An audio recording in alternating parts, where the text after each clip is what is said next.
वोटन जो सौदो करे विसारतूं वठंदड़नि खे वोट न ॾिनो वञे। अवाम नफ़रत ऐं ज़बान जी सियासत कंदड़नि खे रद्द करे। कराची में मुख़्तलिफ़ हंधनि ते चूंड रैली खे ख़िताब कंदे बिलावल भुट्टो ज़रदारी चयो आहे त पीपल्स पार्टी ख़िलाफ़ ठहंदड़ इतिहाद नफ़रत जी सियासत करे रहियो आहे।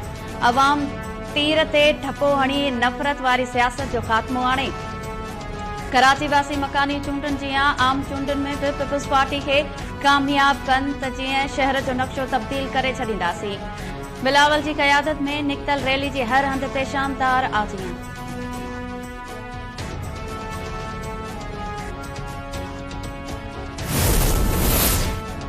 शहीद बेनज़ीर भुट्टो जी न्याणी आसफा भुट्टो ज़रदारी जी लाड़काणो आमद।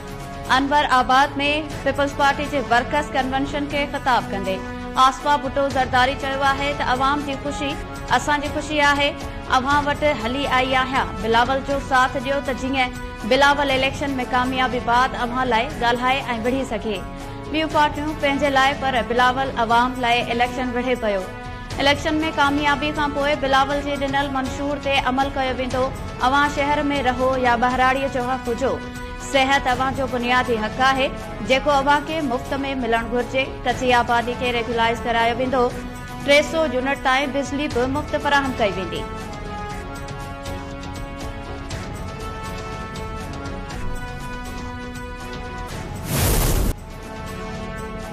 पाकिस्तान समेत समूरी दुनिया में यौम यकजहती कश्मीर मल्हायो पियो वञे। समूरे मुल्क में रैलियूं सेमिनार ऐं तक़रीबूं कोठाए कश्मीरियुनि जी जदोजहद खे भेटा पेश करण जो सिलसिलो जारी। इस्लामाबाद में वफ़ाक़ी वज़ीर मुर्तज़ा सोलंकी जी क़यादत में रैली कढी वई। परॾेही खाते जे ऑफिसर्स मुलाज़मन ऐं मुख़्तलिफ़ स्कूल जे शागिर्दनि जी शिरकत। मुर्तज़ा सोलंकी चयो आहे त भारत वालारेल कश्मीर खे कब्रिस्तान बणाए अमन क़ाइम नथो करे सघे।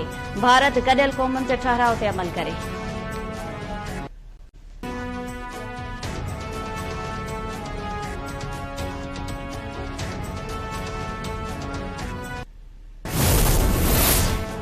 वालारेल कश्मीर जो मुनसिफ़ाणो हल असांजी परॾेही पॉलिसी जो अहम थंभ आहे। पाकिस्तान कश्मीरियुनि जी ख़ुदि मुख़्तियारी वारी हक़ जी हिमायत जारी रखंदो। भारत खे 5 अगस्त 2019 वारो हिक तरफ़ो क़दम वापसि वठणो पवंदो। सदर आरिफ अलवी जो यौम यकजहती कश्मीर ते पैगाम। निगरान वज़ीर आज़म अनवारुल हक़ काकड़ चयो त वालारेल कश्मीर ते भारत जो कब्ज़ो गैर क़ानूनी आहे। सलामती काउंसिल जे ठहराव मूजिबि कश्मीर मसइलो हल थियणु घुर्जे। वज़ीर आज़म जे ख़ासि मुआविन मिशाल मलिक चयो आहे त भारत वालारेल कश्मीर में इंसानी हक़नि जो सरेआम भञकड़ी करे रहियो आहे। आलमी बिरादरी भारतीय ज़ुल्मनि जो नोटिस वठे।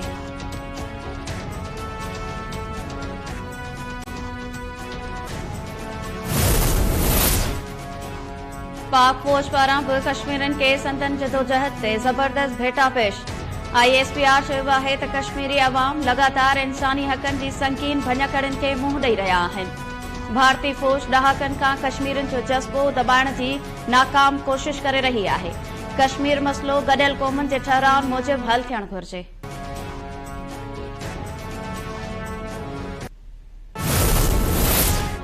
सिंध जे मुख़्तलिफ़ इलाइक़नि में यौम यकजहती कश्मीर जे मौक़े ते रैलियूं। नवाबशाह, लाड़काणो, सखर, खैरपुर, मिठी, टंडो मोहम्मद खान, घोटकी, मटियारी, तंगवाणी, रतोदेरो ऐं ॿियनि इलाइक़नि में रैलियूं कढियूं वयूं। भारत ख़िलाफ़ नारेबाज़ी। कश्मीर मसइलो गॾियल क़ौमुनि जे ठहराव मूजिबि हल करण जो मुतालबो।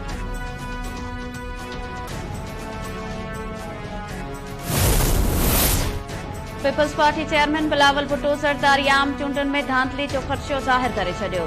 परॾेही ख़बरूं इदारे खे इंटरव्यू ॾींदे बिलावल भुट्टो ज़रदारी चयो आहे त निगरान हुकूमत ऐं इंतिज़ामिया नवाज़ शरीफ़ लाइ जानिबदार आहे। नवाज़ शरीफ़ इंतिज़ामिया सां गॾिजी चूंडुनि में गड़बड़ चाहे थो। सियासी इस्तेकाम चाहियूं था ऐं कंहिं पार्टीअ सां इतिहाद न कंदासीं। सियासत में एस्टेब्लिशमेंट जो किरदार ख़त्म करण लाइ सियासतदाननि खे ई विख वधाइणी पवंदी। नून लीग हाणे वोट खे इज़त ॾियण वारी पार्टी नाहे रही। इंतकाम वारी सियासत करे पई। जेतिरो मुमकिन थी सघे शफ़ाफ़ चूंडूं कराए सभिनी खे लेवल प्लेइंग फील्ड ॾिनी वञे।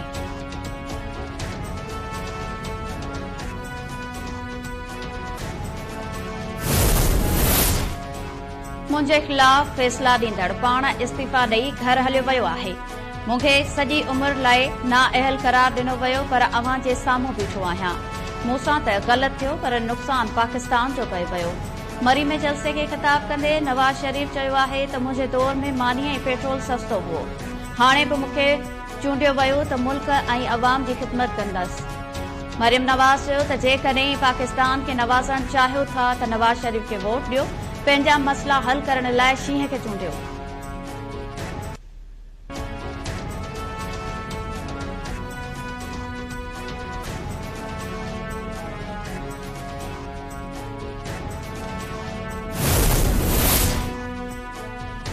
सिंध जे निगरान वॾे वज़ीर इलेक्शन ॾियारनि में बिजली जी फ़राहमी यकीनी बणाइण जी हिदायत करे छॾी। हसास चूंड मवाद जी हिफ़ाज़त लाइ डीआरओ ऑफिसिस में बाहि विसाइण जा आरोज बि यकीनी बणाइण जी हिदायत। लाड़काणे में निगरान वॾे वज़ीर मक़बूल बाक़िर जी सदारत हेठि आला सतह इजलास, लाॻापियल अमलदारनि जी शिरकत। इजलास खे आगाही ॾिनी वई त लाड़काणे डिवीज़न में 619 हसास ऐं 813 पोलिंग इंतिहाई हसास आहिनि। लाड़काणे डिवीज़न में 2552 फ़ौजी जवान ऐं 133 क्विक रिस्पॉन्स फोर्स जा एहलकार मुक़रर हूंदा। आईजी पुलिस इजलास खे ॿुधायो त चूंड मवाद पहुचाइण लाइ पुलिस, रेंजर्स ऐं आर्मी जूं टीमूं मौजूद हूंदियूं। निगरान वॾे वज़ीर मक़बूल बाक़िर सखर में बि अमन अमान बाबति इजलास जी सदारत कई।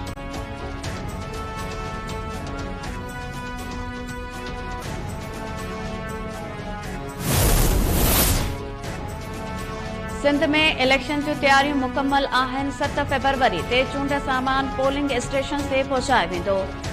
आम चूंडुनि वारे ॾींहुं इंटरनेट बंदि थी सघे थी, पर हतमी फ़ैसिलो हुकूमत कंदी। सिंध जे सूबाई इलेक्शन कमिश्नर शरीफ़ुल्ला चयो आहे त जिते बि इलेक्शन जो सामान वेंदो आहे, सिक्योरिटी सख़्त कई वेंदी आहे। सिंध में क़ौमी असेंबली जे 61 ऐं सूबाई असेंबलीअ जूं 130 सीटूं आहिनि।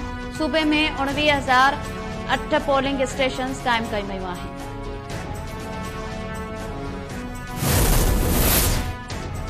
डेरा इस्माइल खान में थाणे ते दहशतगर्दनि जो हमिलो, 10 पुलिस एहलकार शहीद, 6 ज़ख़्मी। पुलिस मूजिबि राति देर सां दहशतगर्दनि दराबंद थाणे ते मुख़्तलिफ़ पासनि खां हमिलो कयो। ड्यूटी ते मौजूद 10 एहलकार शहीद ऐं 6 ज़ख़्मी थी पिया। वाक़े बाद पुलिस ऐं सिक्योरिटी फोर्सिस जो इलाइक़े में सर्च ऑपरेशन